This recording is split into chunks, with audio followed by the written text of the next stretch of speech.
Hello, and welcome to Hollywood Headlines. I'm your host, Michael Keehan, and on tonight's episode, we are going to be talking about the latest news in Hollywood, starting with a new music from Chappell Roan. Hollywood Headlines starts now.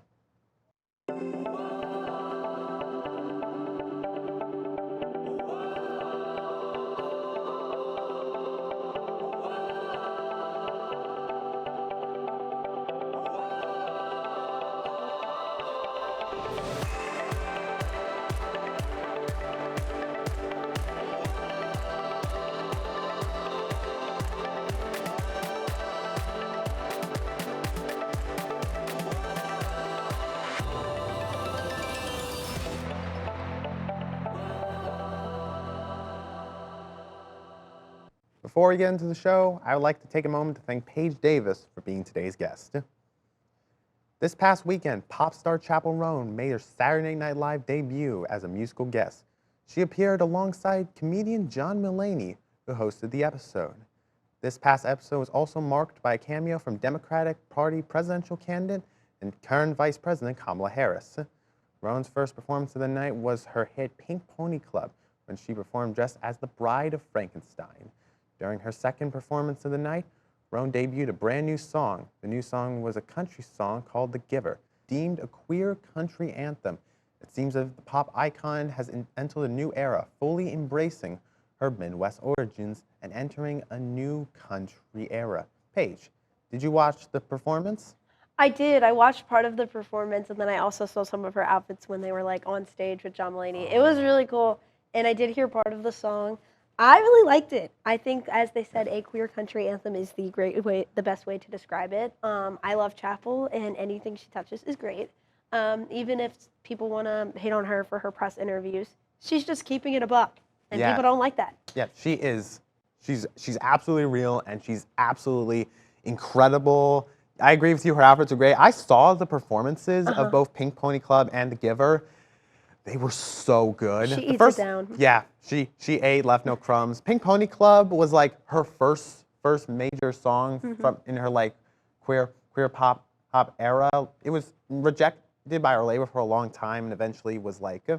And people eat it up as they should. Yeah, and now it's like she made this ethereal performance of the song. It was mesmerizing. I know, she eats it up every time. Did you see her Grammy? Was it the Grammy? Yeah, did you see her Grammys perform? Or VMAs? Did you see her VMAs performance? Yeah, the VMAs performance was great too. Good Luck, Babe? Oh, yeah, and like, Giver's great. I can't wait for it to see its release. I hope she releases it, because a lot of times artists who perform on SNL, they don't actually release the songs. So fingers crossed this is like, Chappell's going to do like a little country album like in the future as like her third album. That would be super cool to see. Yeah, second album actually. The Midwest Princess is her debut. Oh, I was thinking of her EP. That's what it is. I haven't actually listened to her EP yet.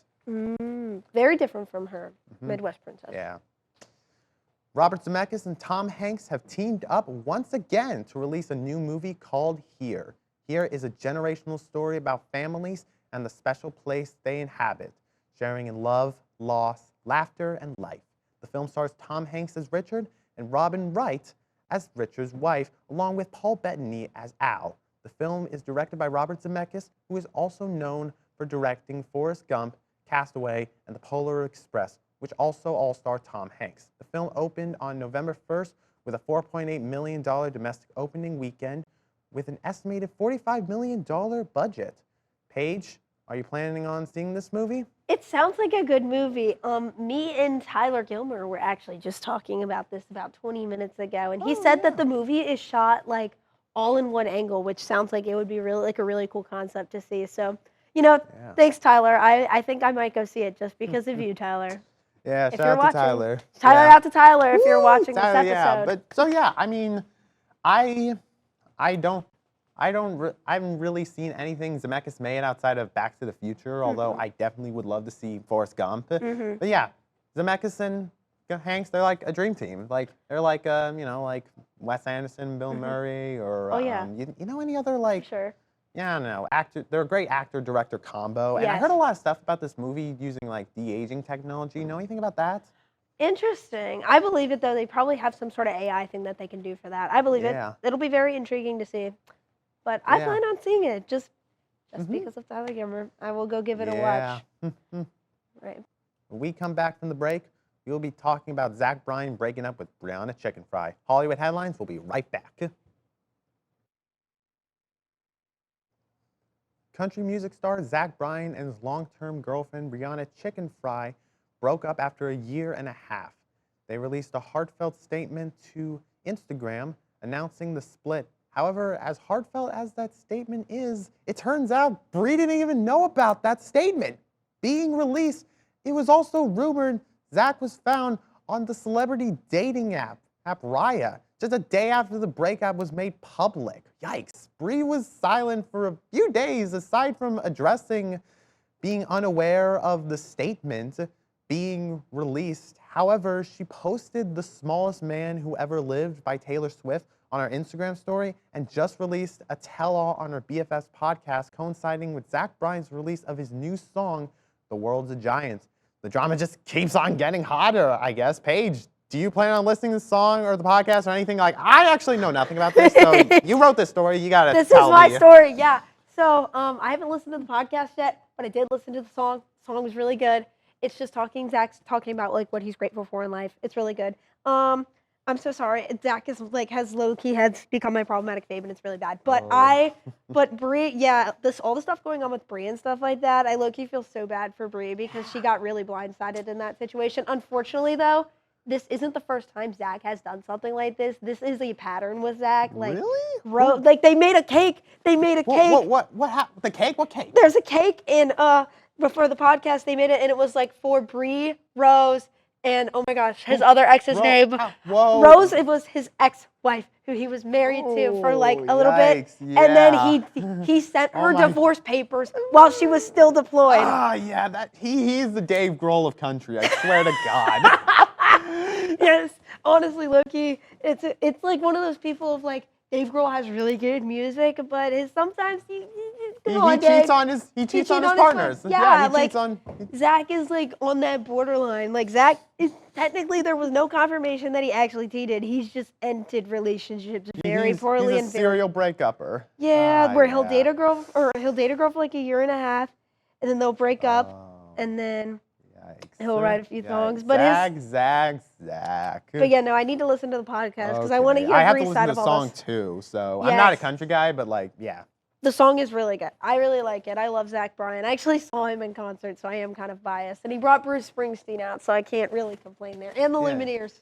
Great night of my life, guys, even if he is problematic, but the concert was great. EGOT-winning musician Quincy Jones passed away November 3rd at the age of 91. While he was mostly remembered as a record producer for artists like Michael Jackson, Aretha Franklin, and Leslie Gore, he served multiple other roles in the Hollywood music industry, including as a film composer, film producer, songwriter, conductor, band leader, and arranger. His work as a producer with Michael Jackson has sparked the iconic pop albums Off the Wall, Thriller, and Bad, along with the charity single We Are the World. He also was a producer for screen and stage adaptations of Alice Walker's The Color Purple, the first film adaptation of this being composed by him as well.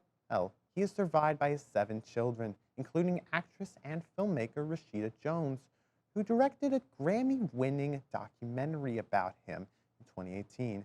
Payje, were you a fan of Quincy Jones? I actually, unfortunately, didn't really know who he was up until he passed away, but I see that he had a very large impact on like the film and music world, especially, fun fact, apparently he actually has writing credits on Daydreaming by Harry Styles, which I didn't know that, but it's really... I think it was like an old sample of like a funk song he did in like the 70s. It is a very funky song, like living in a daydream, like it checks. That didn't make sense. He has so much work. One of his early things that like is a really hard-hitting song for me personally is the song You Don't Owe Me by Leslie Gore. He produced that really early, and like it is such a hard-hitting song.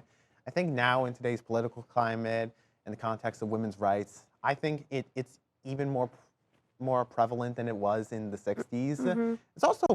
It's also really surprising to see a black producer musician being as strong in the industry as he was. Yeah, he was really a leading figure. He helped make Michael Jackson the artist he was. Yeah, exactly. So, shout out to Michael Jackson. Yeah. Oh my God. Yeah. And like I I really think Color Purple seems like I have to see like.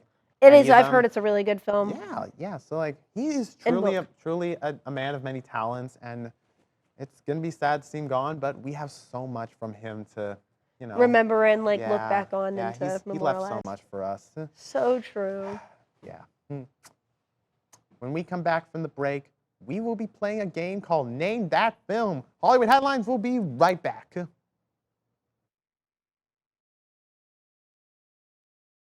Welcome back. Earlier, we talked about the release of the movie titled Here, and we're going to test your film knowledge with the game Name That Film. Payje, I will be providing you with a list of movies, and you will have to name that film after I read you this prompt. You will have 10 seconds to respond. Payje, are you ready? I'm so ready. Never been more ready in my life. Yeah, this is gonna be crazy. I'm honestly am kind of guessing these two, so we'll just have to go. Okay, here's the prompt. In addition to the movie titled Here, which of these movies also has Tom Hanks, Robin Wright, and Robert Zemeckis in its cast and crew? Ooh. Okay. Great question. So you got The Polar Express, Forrest Gump, Castaway, and Toy Story. Remember, it has to have Tom Hanks, Robin Wright, and Robert Zemeckis as director. You got 10 seconds. I'm going to say Forrest Gump. I'm going to go with my gut, and I'm going to say Forrest Gump. All right, we'll go do it quick. Let's do it. Forrest Gump. The answer is Forrest Gump. High five. All right, that was. I didn't even know that. I was like that. My gut was like, it's probably Forrest Gump. Yeah, it's good to see him reunite. It's like, man, I gotta see both of these movies. So I've never seen Forrest Gump. So I gotta see that. That's gonna be well, that's all we have for tonight's episode. But make sure to come back next week for the latest news in Hollywood. A big thank you to Payje Davis for coming on today's show. I'm Michael Keehan. Have a great weekend, Millersville.